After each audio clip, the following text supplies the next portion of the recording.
देखिए unit number 4 differential calculus first में chapter number 15 limit यानी कि सीमा, हम उसको स्टार्ट कर रहे हैं। आज के लेक्चर में हम इसके कंसेप्ट को देखेंगे, इसको कैसे निकालते हैं, कैसे क्या डेफिनेशंस हैं, कितने टाइप की होती है, left hand limit, right hand limit, ये सारे कंसेप्ट देखेंगे। शॉर्ट में एलएचएल और आरएचएल बोलते हैं, ये सब चीज़ें क्या होती हैं, कैसे कैलकुलेट होती हैं, और फिर लिमिट को निकालने के लिए कुछ फॉर्मूलों की भी ज़रूरत पड़ती है, उन फॉर्मूलों को भी जो है हम स्टडी करेंगे। तो बहरहाल सबसे पहले हम कंसेप्ट ऑफ लिमिट देखने जा रहे हैं। अगर ये आपको ज़्यादा समझ में ना आए तो आप इसमें कोई प्रॉब्लम मत फील करिएगा, ठीक है ना, क्योंकि ये कंसेप्ट ऑफ लिमिट आपके अपनी नॉलेज के लिए है। पेपर में डेफिनेशन और या फिर इस तरह की चीज़ें इससे नहीं पूछी जाएंगी, ज़्यादा उम्मीद है। तो इसलिए केवल आपका कंसेप्ट बिल्डिंग के लिए हम कंसेप्ट ऑफ लिमिट बता रहे हैं। अगर आपको बहुत ज़्यादा मतलब ये क्लियर ना भी हो पॉइंट, तो भी कोई घबराने वाली बात नहीं है। क्वेश्चंस उसके बिना इसके भी लग जाएंगे, लेकिन जब इसका लिमिट का ज़रूरत आपको इधर उधर पड़ेगी और वो कंसेप्ट जब समझने पड़ेंगे आपको, तो फिर इन कंसेप्ट के मुकाबले मतलब ये कंसेप्ट पता रहेंगे तो आपको वो आगे ज़्यादा अच्छी तरह से समझ में आ जाएगा। देखिए हर चीज़ समझने के लिए होती है, नहीं समझेंगे तो भी आप कैलकुलेशन तो कर ही लेंगे, क्वेश्चंस तो कर ही लेंगे खैर इसके। तो थोड़ा सा हम कंसेप्ट ऑफ लिमिट देख लेते हैं, क्योंकि चैप्टर स्टार्ट हुआ है और इसकी जब इधर उधर जरूरत पड़ेगी और आपको नहीं पता रहेगा तो फिर आप कहोगे कि उस टाइम पढ़ लिया होता तो ज़्यादा अच्छा रहता है। देखिए हम लिमिट यानी कि सीमा, इसकी बात कहाँ पर करी जाती है, पहले तो वो सिचुएशन समझिए। हमारे पास कुछ फंक्शंस ऐसे होते हैं जैसे f x is equal to x square minus one upon x minus one. इस तरह का एक फंक्शन अगर सोचें हम और इसकी फंक्शनल वैल्यू हम निकालें at x equal to one पे निकालें, सपोज करिए, तो at x equal to one पे जो है मान लिया सपोज करिए हम इसकी वैल्यू निकालें, तो ये f one is equal to कितना हो जाएगा, वन का square minus one upon one minus one, इसका मतलब जीरो बाई जीरो। जो ये फॉर्मेट होते हैं जीरो बाई जीरो, इनफाइनाइट, ठीक है ना, इनफाइनाइट माइनस इनफाइनाइट, तो ये सारे फॉर्मेट्स जो है वो आपके इनडिटर्मिनेंट फॉर्म्स कहलाती हैं, ठीक है ना, जिनको कि ज्ञात नहीं किया जा सकता, यानी कि हमारा फंक्शनल वैल्यू इस टाइम पे ज्ञात नहीं की जा सकती है। तो यहाँ पर at x equal to one हमारा जो फंक्शनल वैल्यू है, यानी कि जो फंक्शन का मान है, वो नहीं निकल सकता, ठीक है ना, डिफाइंड नहीं है। ये मतलब इससे बनती है बात।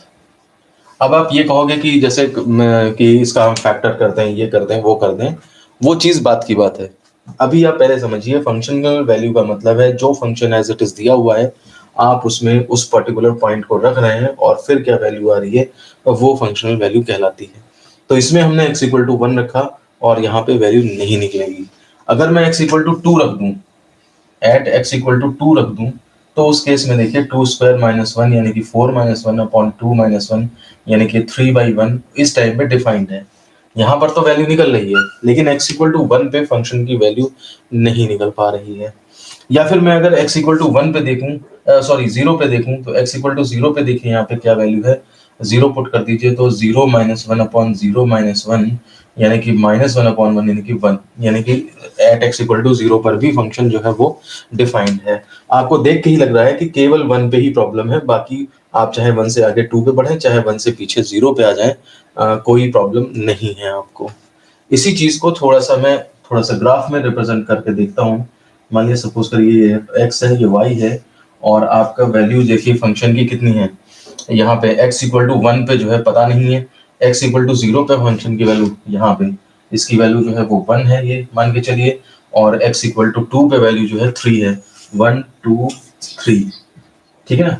और मान लिया सपोज करिए ये मैं x एक्सिस इधर और बढ़ा देता हूँ, तो आपकी value x equal to zero पे तो वन है, यहाँ पे है ये वैल्यू, और x इक्वल टू टू पे आपकी वैल्यू, ये वन हो गया मेरा, ये टू हो गया, x इक्वल टू टू पे वैल्यू थ्री है, ये वाला पॉइंट हो गया, ये वाला पॉइंट हो गया, और x इक्वल टू वन पे जो है वो आपको नहीं पता है। समझ रहे बात को आप? कहने का मतलब है, अब आप ये इमेजिन करिए यहाँ पर आपको नहीं पता है, बाकी इसका ग्राफ जैसा भी जा रहा होगा, सपोज करिए इस तरह से जा रहा है, मान लीजिए सपोज ग्राफ, या कोई कैसा भी कर्व्ड ग्राफ जा रहा है, या किसी भी तरह का इसका शेप हो सकता है, तो उस शेप में आप ये मान के चलिए कि आपको यहाँ से यहाँ तक वन तक के पॉइंट्स तक मान डिफाइंड है फंक्शन, वन से आगे भी इसका ये डिफाइंड है, लेकिन जब हम वन की बात करते हैं तो वहां पे फंक्शन का कुछ अता पता नहीं है, यानी कि यहाँ पर ब्रेक है, यहाँ पर हमें फंक्शन की वैल्यू नहीं पता लग पा रही है। जो ये इनडिटर्मिनेट फॉर्म आ रही है वो ये बता रही है कि एट x इक्वल टू 1 हमारा फंक्शन डिफाइंड नहीं है। x इक्वल टू 0 पे देखिए, 2 पे देखिए 3 वैल्यू है, 2 पे जो है 3 वैल्यू है, x इक्वल टू 0 पे आपकी वैल्यू 1 है, लेकिन 1 पे वैल्यू क्या है आपको नहीं पता है। देखिए हमारे पास एक फंक्शन है जो आपका x इक्वल टू 2 पे उसकी वैल्यू निकाले तो 3 आती है, x इक्वल टू 0 पे वैल्यू निकाले तो 1 आती है, 0 पे 1 है, 2 पे 3 है, और बीच में भी वैल्यू निकल आएगी, फंक्शन को देख के पता लग रहा है। प्रॉब्लम कहाँ पे आएगी? प्रॉब्लम x इक्वल टू 1 पे आएगी, क्योंकि 1 माइनस 1 0 और अपॉन 1 माइनस 1 0, यानी कि 0/0 जो कि इनडिटर्मिनेंट फॉर्म है, हमारा फंक्शन यहाँ पे डिफाइन नहीं है। इसी बात को ग्राफ में शो किया जा रहा है कि आपका 0 से लेके 1 तक के पॉइंट्स पे तो है, 1 को छोड़ दीजिए, बस उसके जस्ट पीछे तक के पॉइंट पे फंक्शन डिफाइंड है, और 1 के जस्ट आगे से लेकर के 2 तक फंक्शन डिफाइंड है हमारा, लेकिन x इक्वल टू 1 पे क्या है तो आपको छोड़ दिया यहाँ पे, यहाँ पर आपको वैल्यू नहीं पता है। ये सिचुएशन है हमारे पास। तो अब देखिए इस सिचुएशन पे क्या किया जा सकता है। हम जब हमें उस पॉइंट पे पता ही नहीं लग रही है वैल्यू, तो हम क्या कर सकते हैं उस पे? तो देखिए जिस चीज का पता नहीं है, जैसे मान लिया सपोज करिए हम ये पृथ्वी है मान लिया सपोज, ठीक है ना, ये पृथ्वी है और इसके ऊपर मान लिया सपोज करिए गड्ढा है। अब गड्ढे का आपको पता नहीं लग रहा है कितना बड़ा गड्ढा है, ठीक है ना, ये गड्ढा दिखाई नहीं दे रहा है, तो आप क्या करोगे? आप जो है वो एक पत्थर यहाँ फेंक के देखोगे, यहाँ पर मान लिया पत्थर जमीन पर रुक गया, एक पत्थर यहाँ फेंक के देखा, ये जमीन पर रुक गया, एक पत्थर और फेंक के देखा, वो पता लगा जमीन पे नहीं रुका, वो नीचे चला गया। ऐसे ही आप क्या करोगे? इधर से देखोगे कि एक पत्थर यहाँ फेंका और आगे फेंका तो पता लगा यहाँ के नीचे चला गया। ऐसे ही आप इधर से फेंक के देखोगे पत्थर पत्थर, इस तरह से करके क्या करोगे? आप चारों तरफ से घेर घेर के पत्थर मार मार के ये देखोगे कि आपका कुआं जो है वो कितना बड़ा साइज में है। कहने का मतलब है आप कुएं की किनारे, कुएं की जो बाउंड्री है उसको ढूंढ रहे हो कि वो कहाँ है। बीच में नहीं जा पा रहा है, बीच में आपको नहीं पता कर पा रहे हो, लेकिन आप कम से कम इससे तो पता कर रहे हो कि मैं यहाँ से जाकर देख रहा हूँ तो इसके आगे नहीं मिल पा रहा है, यहाँ से जाकर देख रहा हूँ आगे नहीं मिल पा रहा है, यहाँ से देख रहा हूँ तो आगे नहीं मिल पा रहा है, यहाँ से देख रहा हूँ आगे नहीं मिल पा रहा है, यहाँ से देख रहा हूँ तो आगे नहीं मिल पा रहा है। इसका मतलब हमारा जो कुआं है वो इतना बड़ा है। सेम यही कंसेप्ट जो है वो आपका यहाँ पे अप्लाई होता है, ठीक है ना। हम क्या करेंगे यहाँ पर, आप देखिए जरा बात को समझने की कोशिश करिए। आप x इक्वल टू 1 पे नहीं पता कर पा रहे हैं, छोड़ दीजिए x इक्वल टू 1 पे, कोई दिक्कत नहीं है, लेकिन आप क्या करें कि अगर हम देखें थोड़ा आगे, यहाँ पर तो डिफाइंड है, वहां पे डिफाइंड है, उससे और पीछे आकर के देखें वहां पर डिफाइंड है, उससे और पीछे आके देखें यहाँ पे डिफाइंड है। ऐसे ही आप इधर इधर से देखें जाके यहाँ पे डिफाइंड है आपका, उससे थोड़ा और आगे बढ़े यहाँ पे डिफाइंड है, उससे थोड़ा और बढ़े यहाँ पे डिफाइंड है, उससे थोड़ा और आगे बढ़े यहाँ पे डिफाइंड है, इधर से भी देखें और क्लोज में चले जाएं। कहने का मतलब है, मैं इस चीज को जरा डिटेल में यहाँ पे बनाता हूँ और आपको ये बताने की कोशिश करता हूँ कि x इक्वल टू 1, जैसे ये x इक्वल टू 1 है जो पॉइंट आपका, जिस पर की फंक्शन की वैल्यू नहीं पता लग पा रही है, तो आप इस पे दाहिनी तरफ से आए और close close close close points पे वैल्यू निकालते चले जाएं फंक्शन की, यहाँ पे निकलती चली जाएगी वैल्यू। और फिर एक बार लेफ्ट से आए, इधर इधर क्लोज क्लोज क्लोज क्लोज पहुंचते चले जाएं पॉइंट पे, बस पॉइंट पे ना पहुंचे। समझ रहे बात आपको? आप इधर से भी नजदीक से नजदीक पहुंचने की कोशिश करें, आप इधर से भी नजदीक से नजदीक पहुंचने की कोशिश करें, लेकिन पॉइंट पे ना पहुंचे, ठीक है ना, क्योंकि पॉइंट पे पहुंच गए, उसी x इक्वल टू 1 पे पहुंच गए, तब तो वैल्यू नहीं पता लग पाएगी आपको, वहां पे डिफाइंड नहीं है वैल्यू। तो किया क्या जाता है कि आप लेफ्ट से दाहिनी तरफ से भी, राइट से लेफ्ट से, दोनों तरह से हम क्लोज में पहुंचने की कोशिश करते हैं, और क्लोज में पहुंचने पर देखते हैं कि वैल्यू जो है वो क्या आती है।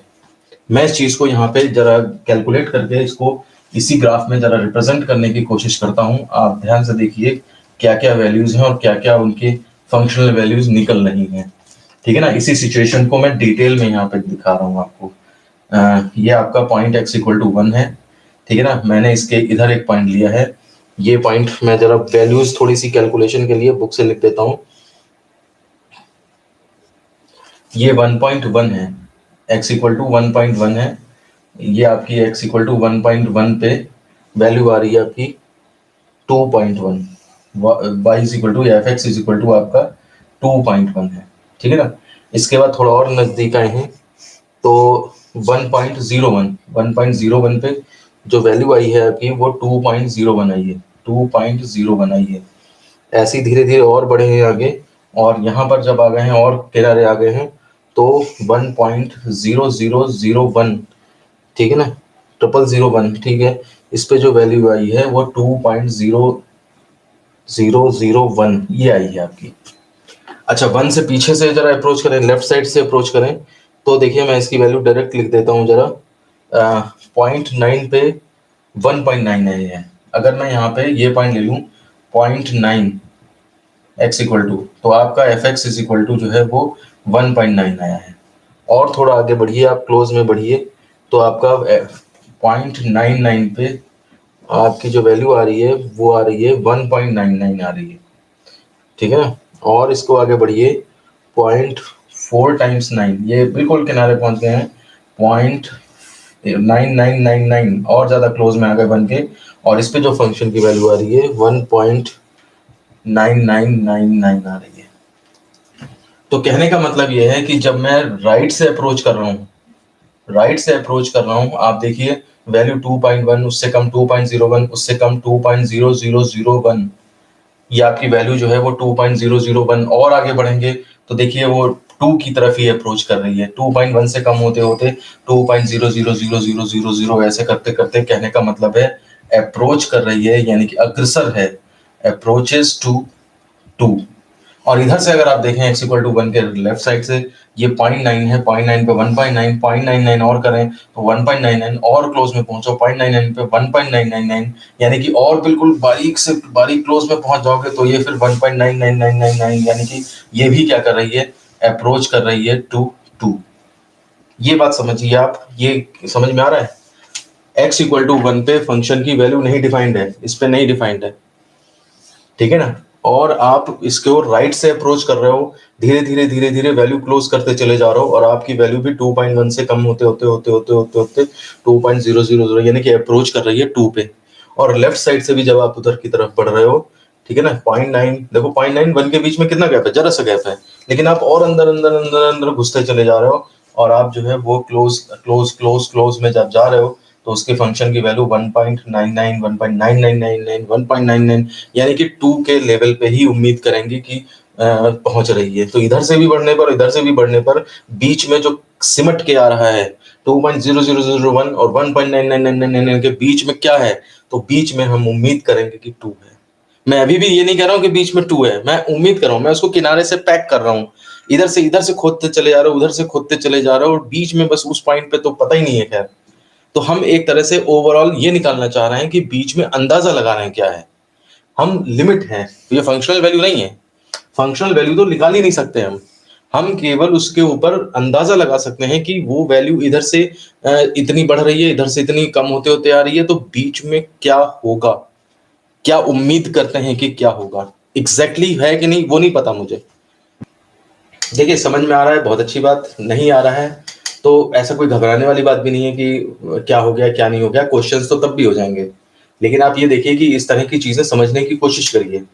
तो देखिए जब x इक्वल टू 1 पे फंक्शन मेरा डिफाइंड नहीं है, तो मैंने क्या किया, x इक्वल टू 1 के जो है वो राइट हैंड साइड से अप्रोच करी, और देखा निकाल निकाल के वैल्यू कितनी निकल रही है। एक बार मैंने लेफ्ट हैंड साइड से अप्रोच करी और देखा निकाल निकाल के वैल्यू क्या आ रही है, और मैंने ये देखा कि जब हम 1 के क्लोज में पहुंच रहे हैं, तो 1 के क्लोज में पहुंचने पर हमारी जो वैल्यूज हैं वो भी पैक्ड हो रही हैं, और बीच में उनके 2 फंस रहा है केवल। तो हम इस चीज को ऐसे लिखेंगे, एज x टेंड्स टू 1, यानी कि जब हमारा x 1 पर है तो वो तो बात नहीं कर रहा है, x 1 पर पहुंच रहा है। टेंड्स टू मतलब होता है अग्रसर होना। अग्रसर होना मतलब होता है कि किसी चीज के लिए आप जा रहे हो, जैसे स्कूल जा रहे हो आप, तो स्कूल जा रहे हो तो जब तक आप 10 मिनट में जा रहे हो तब तक आप पहुंचे नहीं हो, पहुंच गए वो अलग बात है, अभी आप जा रहे हो सकता है आप स्कूल ना पहुंच पाओ, बीच रास्ते में कोई काम पड़ जाए, कोई फोन आ जाए, वापस लौट आओ, तो अभी आप अपने स्कूल की तरफ अग्रसर हो। 10-15 मिनट में जब आप पहुंच जाओगे फाइनली, तब आप मान के चलो कि हाँ हम अब पहुंच गए स्कूल। तो एज x टेंड्स टू 1, जब x 1 की तरफ बढ़ता है, मतलब चाहे आप इधर से बढ़ाइए चाहे आप इधर से बढ़ाइए, तो हमारा जो एफ एक्स है वो आपका टेंस टू, वो भी जो है वो टेंड्स टू, वो भी अप्रोच करता है टू 2, ये लाइन कही जाएगी यहाँ पर, ठीक है ना। जब हमारा x जो है 1 की तरफ टेंड्स करता है, चाहे मैक्स ऊपर से लाइए, चाहे बाएं से लाएं, चाहे दाएं से लाएं, हमारा जो fx है, देखिए fx भी क्या है, 2.1, 2.01, 2.00001, ऐसी 1.9, 1.9, यानी कि उधर से भी घेर रहे हो आप तो 2 बीच में फंसेगा, इधर से भी घेर रहे हो तो 2 बीच में फंसेगा। आप सोचिए, और क्लोज क्लोज लाते जाएंगे, क्लोज क्लोज लाते जाएंगे, तो लेफ्ट साइड से और क्लोज क्लोज करते 1.99999999 ऐसे आएगा, और राइट से अप्रोच करते टाइम 2.0000001, तो 2 जब 1.9999 और 2.00001 के बीच में होगा क्या, तो बीच में 2 ही तो होगा, उम्मीद कर रहे हैं हम। देखिए अभी भी इनके यहां से मैंने घेर दिया उसे, यहां से पूरा कस दिया, फंदा कस दिया चारों तरफ से, तो उस फंदे के बीच में होगा क्या, तो फंदे के बीच में 2 होगा, लेकिन मैं ये बात कह नहीं सकता क्योंकि मैंने अंदाजा लगाया है, मैं वहां पे तो जाके देख ही नहीं सकता हूं। कुछ क्लियर हो रहा है? तो जब ये मैं लिखूंगा यहाँ पे, as x tends to 1, f x जो है हमारा 2 की तरफ टेंड्स हो रहा है। और इस घटना को तब हम सिंपल वर्ड्स में, सिंबॉलिक फॉर्म में कैसे रिप्रेजेंट करेंगे, तो सिंबॉलिक फॉर्म में से ऐसे रिप्रेजेंट करा जाता है, एज एक्स एरो लगा के 1 लिखते हैं, यानी कि एज एक्स टेंड्स टू 1 हमारा एफ एक्स जो है वो 2 की तरफ अप्रोच करेगा, यानी कि वो जो है टेंड्स टू 2 होगा जा करके। या फिर इस चीज को हम और शॉर्ट में लिखें तो हम ऐसे लिखते हैं, लिमिट x टेंस टू 1, यानी कि जब x जो है 1 टेंस करेगा तो लिमिट उसकी कितनी आएगी, 2 आएगी। इस चीज को, इस घटना को इस तरह से प्रदर्शित करेंगे, और हम ये कहेंगे कि लिमिट x टेंस टू 1 पे इस फंक्शन की लिमिट x टेंस टू 1 किसकी, इस फंक्शन की, जो भी हमें फंक्शन दिया है, और वो कितनी है, वो 2 है। तो 2 नाम तो दे रहे हो आप, लेकिन वो 2 नाम लिमिट का है, ठीक है ना, वो फंक्शनल वैल्यू नहीं है। फिर से ध्यान दे दीजिए, फंक्शनल वैल्यू तो निकाल ही नहीं सकते हम वहां पे। हम जो ये 2 कह रहे हैं, वो 2 हमारा एक अंदाजा है, दोनों तरफ से हमने उसको कवर करके देखा तो बीच में 2 ही फंस रहा था, तो ये हमारा अंदाजा है कि वहां पे x की इक्वल टू 1 पे वैल्यू 2 होगी, 2 होनी चाहिए, ये मतलब है। अब वहां पे वो फंक्शनल वैल्यू 2 हो या ना हो, वो एक अलग बात है। लिमिट को हिंदी में सीमांत मान भी कहते हैं, सीमांत मान। बिल्कुल आपने बाउंड्री क्लोज कर दी है, सीमा के इस इधर से भी सीमा का अंत कर दिया, जितना पास जा सकते थे सीमा उसकी खत्म हो गई, इधर से भी जितना पास जा सकते थे सीमा खत्म हो गई। सीमांत मान जो है वो 2 है। एग्जैक्टली x इक्वल टू 1 पे वैल्यू 2 है या नहीं, ये अभी भी नहीं पता है हमें। तो बस अगर आप इतना समझ गए हैं तो समझ लीजिए आपने कंसेप्ट क्लियर कर लिया है। और चूंकि मैंने ये चीज अभी समझाई है और इस पे मेहनत करी है, तो मैं यहाँ पे सीमा के साथ साथ आपको थोड़ा सा सततता भी बता देता हूँ, ठीक है ना। सततता देखिए क्या है, अगर आपको ये कहा जाए कि फंक्शन भी यहाँ पे, देखिए अभी भी देखिए हमारा फंक्शन जो है वो यहाँ से चला चला चला चला, और यहाँ से फिर रुका, और फिर उसके बाद यहाँ ब्रेक है अभी भी यहाँ पे, ठीक है ना। ये यहाँ पे जो है अभी भी देखिए ब्रेक है। अगर मैं क्या कह दूं कि फंक्शनल की वैल्यू x इक्वल टू 1 पे फंक्शन की वैल्यू भी 2 ही है वास्तव में, तो ये देखिए जुड़ जाएगा यहाँ पे, ठीक है ना। अगर मुझे ये दे दिया जाए कि फंक्शन की वैल्यू भी 2 है, और इधर से अप्रोच करके भी आप 2 पे ही पहुंच रहे हो, तो आपका वास्तव में ये ग्राफ पे फिर हम पॉइंट वो लगा देंगे, क्योंकि फंक्शन वैल्यू भी वही है, और ये ग्राफ हमारा कनेक्ट हो जाएगा, और हमारा फंक्शन जो है वो क्या हो जाएगा, सतत हो जाएगा, यानी कि कंटिन्यूअस हो जाएगा। अभी क्या था, लिमिट के केस में हम कह तो रहे थे, अंदाजा लगा रहे थे इतना होना चाहिए, लेकिन वास्तव में क्या है वो नहीं पता था, ठीक है ना। तो लिमिट एक अंदाजा है, लेकिन अगर फंक्शनल वैल्यू भी उतनी हो गई, तो हमारा जो वो ब्रेक था, जो x इक्वल टू 1 पे ग्राफ ब्रेक था, वो ग्राफ हमारा बिल्कुल कंटिन्यूअस हो जाएगा। तो इसी चीज को कहा जाता है कंटिन्यूटी। तो जब हम अगले चैप्टर में कंटिन्यूटी एंड डिफरेंशिएबिलिटी में पढ़ेंगे, तो हम वहां पे सिंपल यही कंडीशन पढ़ेंगे कि अगर आपकी लिमिट फंक्शनल वैल्यू के बराबर हो जाए, जितनी लिमिट है वही फंक्शनल वैल्यू भी दे दी जाए, यानी कि limit is equal to functional value के बराबर हो जाए, तो उस केस में हम कहेंगे कि हमारा जो है फंक्शन कंटिन्यूअस है। आपको कंटिन्यूअस का कंसेप्ट समझ में आ गया? क्योंकि जब कंटिन्यूअस का कंसेप्ट समझाया जाता है तो लिमिट का कंसेप्ट अपने आप आता है। कोई बच्चा ऐसा नहीं कर सकता कि लिमिट ना समझे और कंटिन्यूटी पे पहुंच जाए। सततता तभी समझ में आएगी जब आप लिमिट पढ़ लेंगे। तो पहला दूसरा चैप्टर जो आगे वाला है वो लिमिट से पहले नहीं पढ़ा जा सकता। तो देखिए कंसेप्ट ऑफ लिमिट ये निकला हमारा कि अगर आपका functional value x equal to a पे नहीं डिफाइंड है, तो हम लिमिट निकालेंगे उस केस में x tends to A F x, और वो जो निकल के आएगी, अगर निकल पाती है तो वो आपकी लिमिट L कहलाती है। इसको हम इस तरह भी लिख सकते हैं, इन अदर वर्ड्स मैं ऐसे भी लिख सकता हूँ, देखिए ध्यान से, एज x माइनस ए का डिफरेंस अप्रोचेस टू जीरो।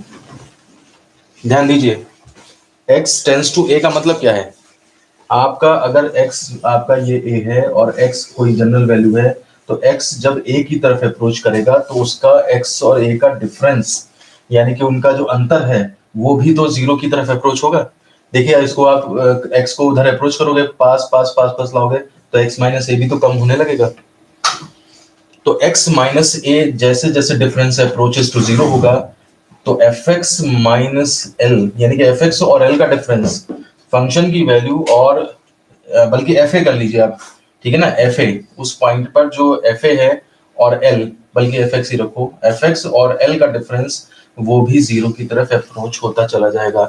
यानी कि इसका मतलब है हमारी फंक्शनल वैल्यू भी एल की तरफ अप्रोच होती चली जाएगी। सेम चीज को लिखने का ये भी एक तरीका है। अब x minus a tends to zero, मतलब x का a की तरफ अप्रोच करना, ये जो है आपका लेफ्ट से भी हो सकता है और राइट से भी हो सकता है।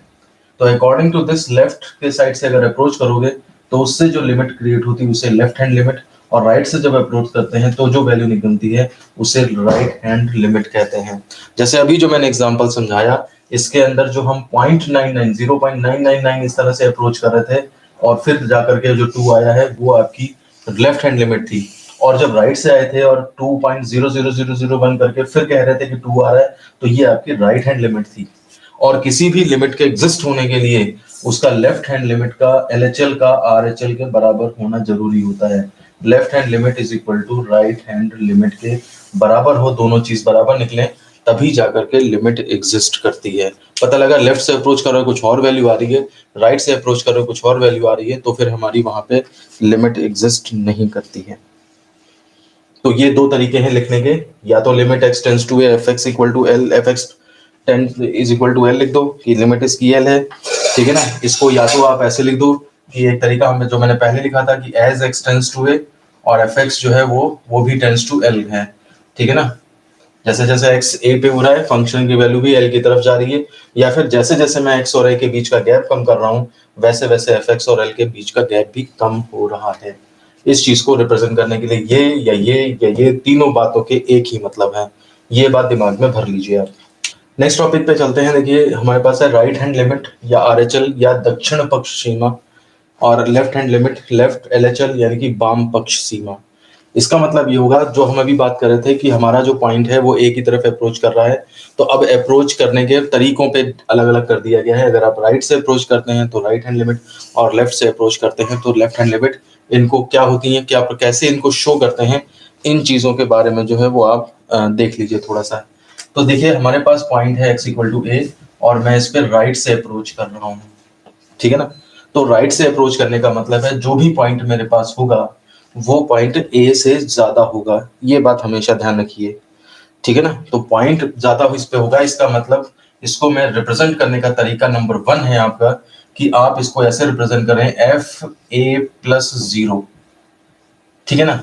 देखिए इसका मतलब क्या है, ए में 0 जोड़ने से वैसे तो कुछ नहीं आता है, लेकिन इसका सेंस क्या है, इसका सेंस है कि आप ए से ज्यादा बड़े नंबर की तरफ जा रहे हो, और इतना ज्यादा नहीं जा रहे हो कि कुछ वैल्यू हो। यानी कि इसका मतलब क्या है, a+0 का मतलब ये सेंस दे रहा है कि ए के दाईं तरफ तो हो लेकिन बहुत ज्यादा आगे नहीं गए, मतलब ए में जुड़ रहा है कुछ लेकिन वो बहुत कम है, और जुड़ने का मतलब है दाहिनी तरफ जाना।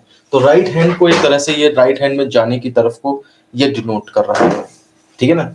या फिर इसे दूसरा तरीका होता है लिखने का, limit x tends to a plus f x.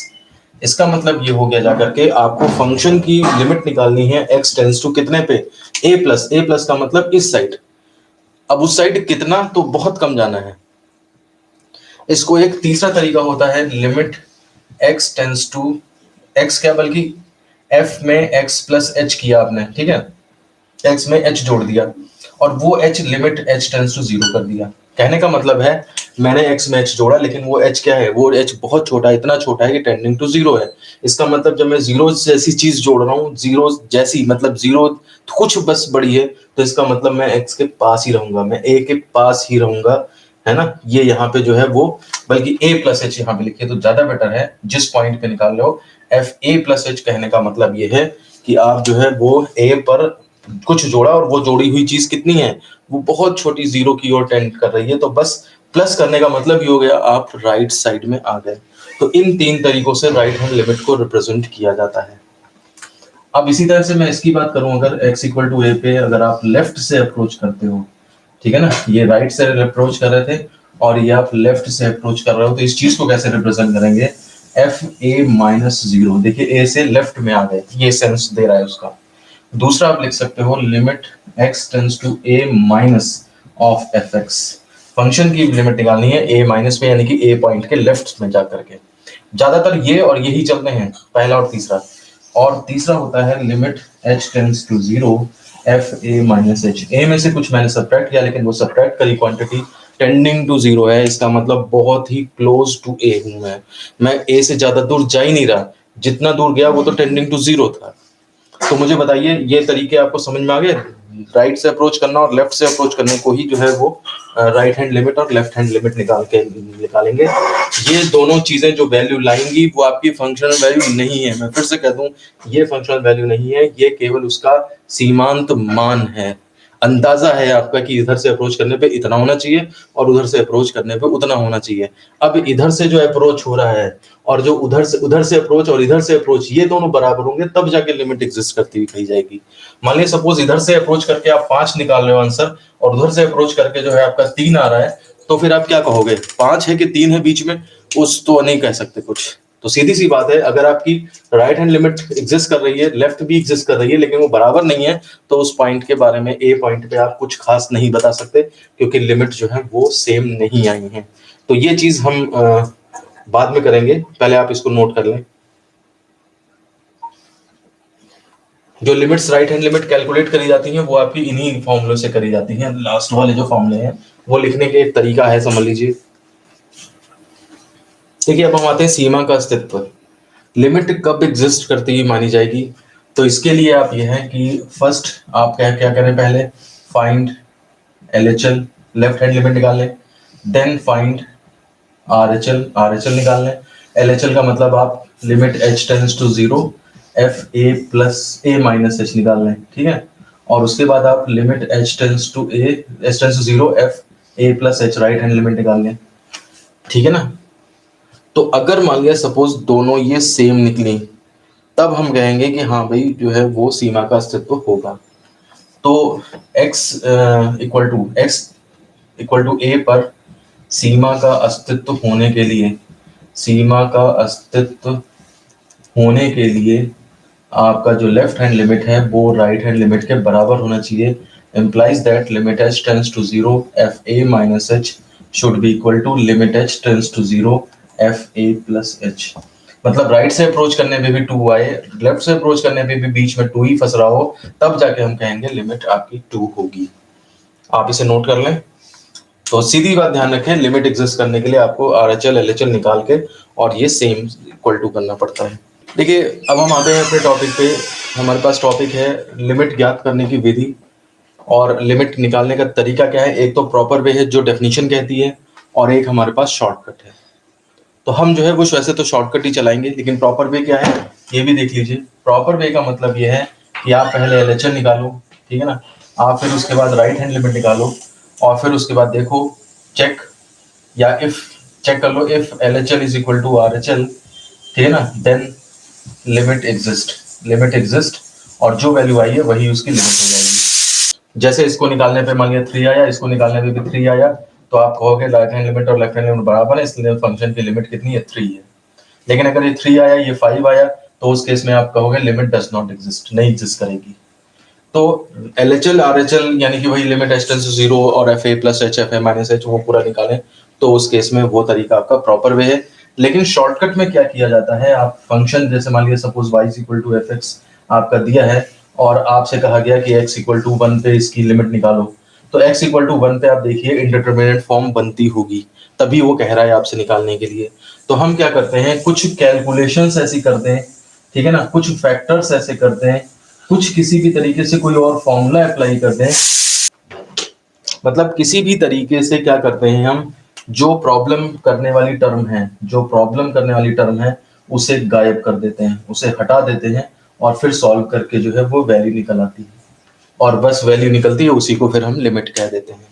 जैसे मैं एग्जांपल के लिए बताता हूँ आपको, हमारे पास अभी जो समस्या थी x square minus one upon x minus one, और ये एक्स इक्वल टू वन पे आप नहीं डिफाइंड था, तो आप क्या करें, इसमें एक्स इक्वल टू यही था function x square minus one, हाँ यही था, तो इसमें आप फैक्टर कर दें ऊपर x minus one x plus one upon नीचे एक्स माइनस वन, तो उसके बाद ये देखिए कट जाएगा, और फिर आप एक्स इक्वल टू वन डालेंगे, तो जब इसमें आप x इक्वल टू वन डालेंगे तो देखिए x इक्वल टू वन डालने पे वन प्लस वन आपका टू आ जाएगा।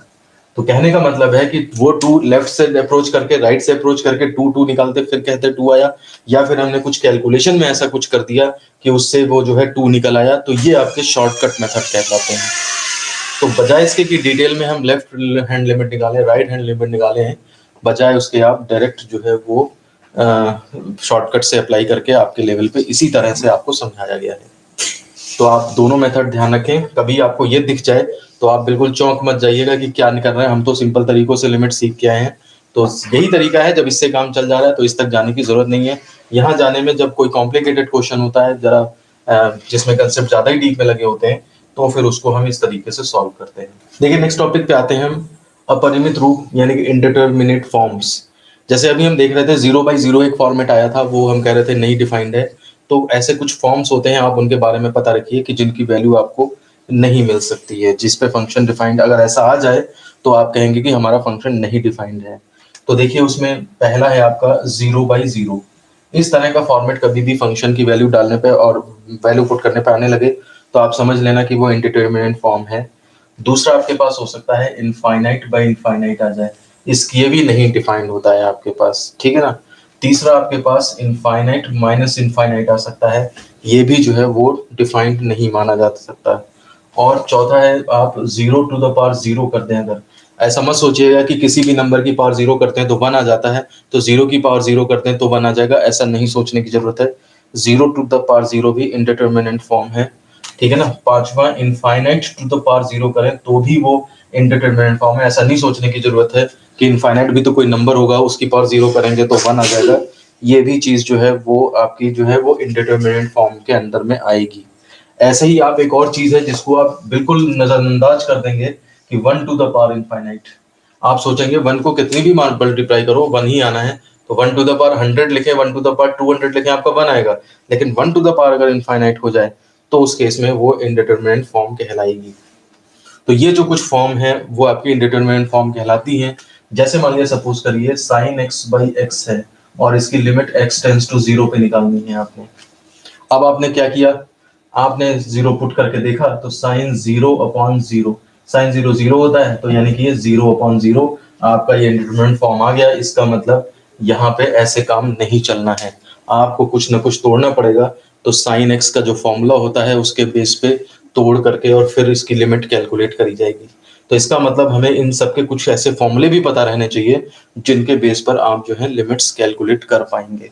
देखिए फंडामेंटल थ्योरम्स ऑन लिमिट, सीमा की वैल्यू निकालने पर कुछ थ्योरम्स हैं कि अगर फंक्शंस में कुछ दिया है आपका, मल्टीप्लाई में दिए हैं, डिवाइड में दिए हैं, किसी तरह से आपको लिमिट अप्लाई करनी है आपको, तो डिफरेंट डिफरेंट सेक्शंस पे कैसे जाएगी, तो उसके लिए आपके पास जो है वो कुछ थ्योरम्स हैं, आप उन्हें समझ लें, कैलकुलेशन में इनकी जरूरत पड़ेगी।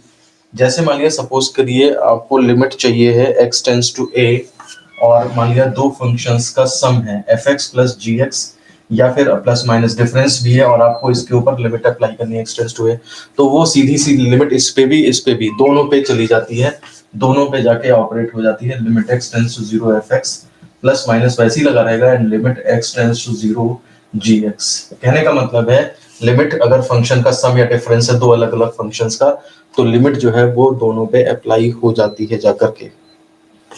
दूसरा है आपके पास limit x tends to a, x tends to a था ये, ठीक है।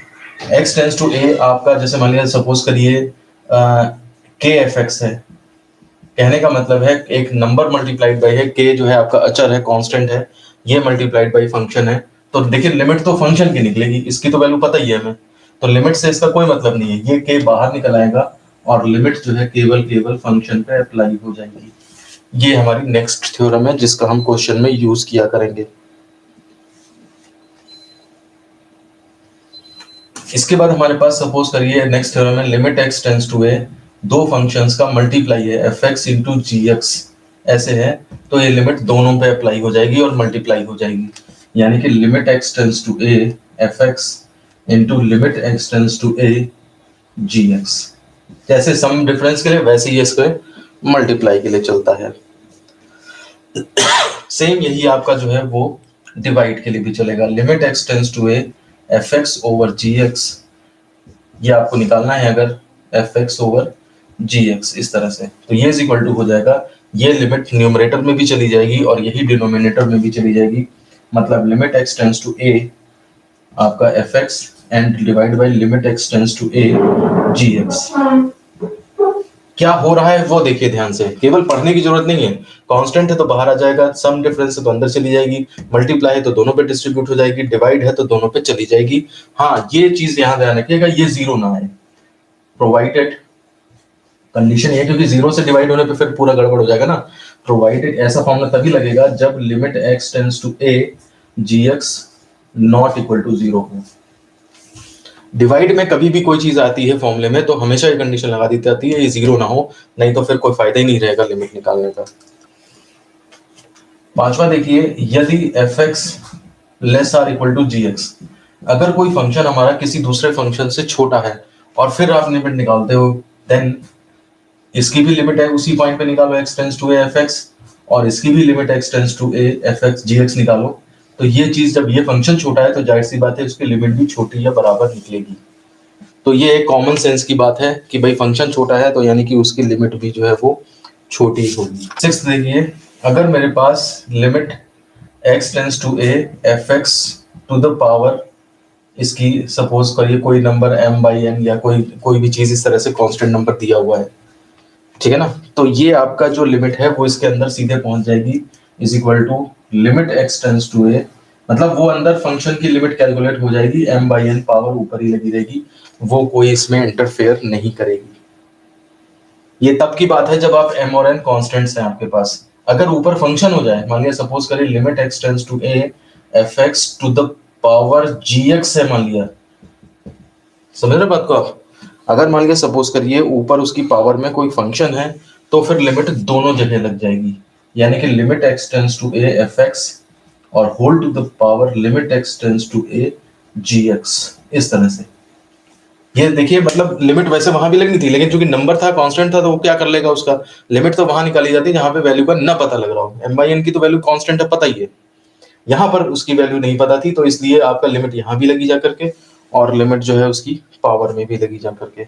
आठवां, limit x tends to A E to the power X या E to the power F X है, मान लिया सपोज करिए फंक्शन जो है E to the power exponential की पावर में लगा हुआ है, तो उस केस में जो है वो आपका ये लिमिट सीधे वहीं पहुंच जाएगी, E to the power limit x tends to A F X, इस तरह से हो जाएगा। लास्ट है लॉग के लिए भी यही एग्जिस्ट करेगा, लॉग ऑफ एफ एक्स है अगर सपोज करिए तो ये लिमिट लॉग से अंदर घुस जाएगी और ये हो जाएगा log of limit x tends to A F x.